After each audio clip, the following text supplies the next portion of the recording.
Hello, welcome back to Food Entertainment. It's time for, you probably saw the empty space right there. Well, that's because the first part of this review is going to be talking about this wonderful beauty right here. This is the deluxe edition Friday the 13th box set. It's a 16-disc set.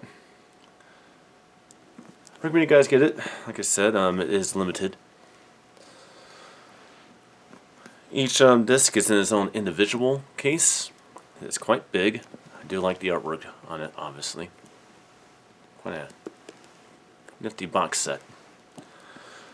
Well, we got that. We will show off the covers individually as we review the films.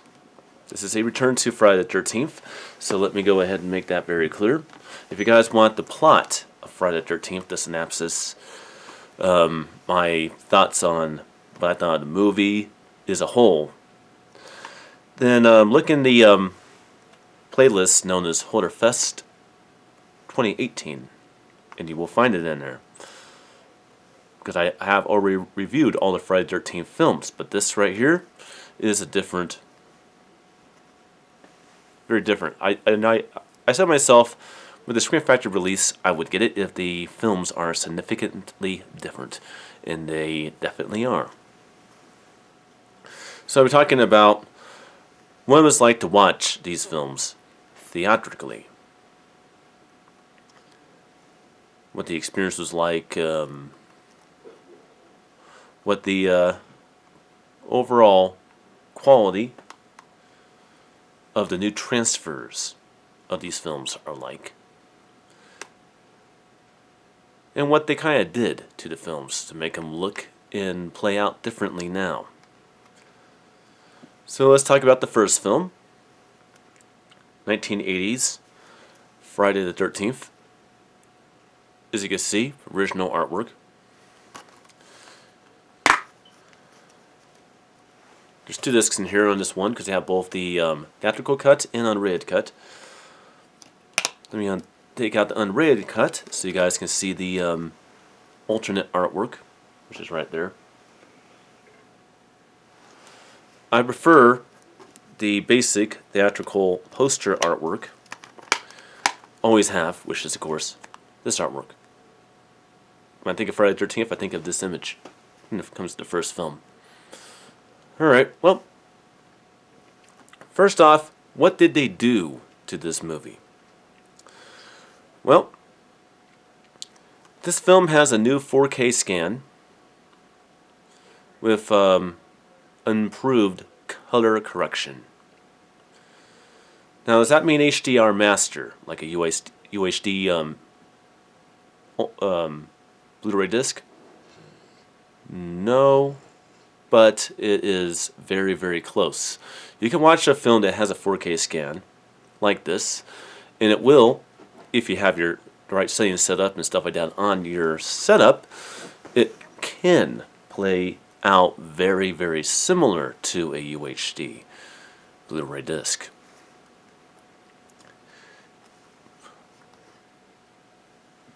And I think I kind of explained that before. Give me a second here, people. I have a little bit of cough.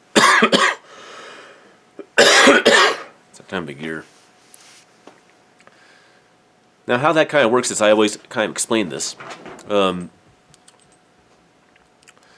don't need a 4K television or 4K projector to experience 4K in terms of what really makes 4K spectacular to me, at least in my opinion. In my opinion, what makes the 4K resolution and ability much more of an improvement over regular Full HD is not high dynamic range and Dolby Vision. It's actually an improved amount of detail, better color, depth and separation, and better contrast in the movie. And better restoration and remastering, of course. When I think of 4K, I think of that. And that's kind of the case with this movie. It pretty much is that in this new version. And that's what they did. But what they did, which is very cool, matter of fact, they did it with all the 4K scans they did, which are only on the first 4 films. They did stuff to all these movies. But we'll get to that when we get to those. But that's basically what they did. Is they took the original film, the original 35mm film of Friday the 13th, and completely remastered it from that into a 4K scan. Versus taking what already existed, which is common for Scream Factory to do that. Which is why I like Scream Factory, because they do stuff like that. They go back to the original print of the movie instead of taking some existing digital remastered version of the film and playing with that. For the first time ever, the film contains a 5.1 DTS HD MA audio sound presentation. In previous times on Blu-ray and any box set, including the limited out print one, which is a 10 box set, which I reviewed before, they always had Dolby True HD. There was no DTS HD. And DTS HD is a better sound technology. But also, they have enhanced the original mono presentation of the film that it had in theaters in 1980 with a much better bit-mapped, bit-rated version of the mono track in DTS HD MA instead of Dolby Digital, which is what they had in every other release on Blu-ray for the mono track. And both tracks are pretty solid on this. The color, I would have to say, although some people on the internet, like Films at Home, for example, which he's pretty reliable sometimes, but sometimes his reliability is kind of at question. When it comes to his analysis of the 4K scans of Friday the 13th Part 1, 2, 3, and 4, he's a little off. I am watching Part 4 right now, believe it or not. But I can say that out of the 4, yes, there are parts in this movie that are really bright and vibrant, but there's also lots of film elements ingrained in this movie. Now, I understand that they did that because the filmmakers probably wanted to keep that in the movie, and I respect that. It's the best I've ever seen the movie. But when you compare this movie to the other films that I've seen so far out of this box set, which is 2 and 3, and now I'm watching 4. I mean, with the lights on, it still looks pretty good with its new 4K scan.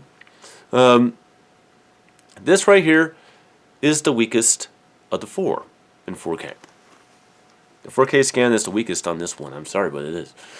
That said, this is a great movie, and I really loved watching this movie theatrically. I have never seen this film theatrically because at the time, in 2018, I didn't have a projector at all. I was watching on a plasma television films back then when I first started reviewing movies on this channel. It was very, very nice to watch this new 4K scan of the 1980 classic Friday the 13th. And I got to tell you, it was definitely very, very different watching it theatrically. Just like it is watching all these other ones theatrically so far. So yes, for people that are wondering if this box set is worth getting, because I'm pretty sure everybody has the Friday the 13th films by now, but is this new box set worth the $129? Yes, it is. Definitely worth it. No doubt in my mind. There's a few flaws that it has, and I'll get to those as we get through all these films.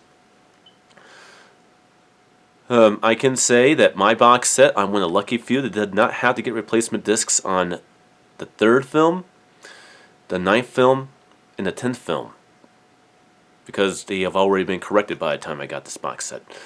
So it was on the very first amounts of them, I guess. You got fixed at later time. And well, love it or hate it, in my opinion, this is the weakest Friday the 13th film of all time. I really have always said that. To be told, I didn't say it, did I? I said that Jason X is. But out of the original Friday the 13th films, this is still the odd duck and the one that started it all, yes. Is it a good thriller? Yes. But Jason makes one little cameo at the end of this film, and he's not the main villain in this movie. Jason would not start killing up teenagers and wreaking havoc on Crystal Lake until the second movie. So that's what it is. I take it with a grain of sand, love it or hate it. Hope you guys enjoyed my theatrical review, an AV, audio and video review of the new 4K scan of 1980's Friday the 13th. And I'll see you guys next time.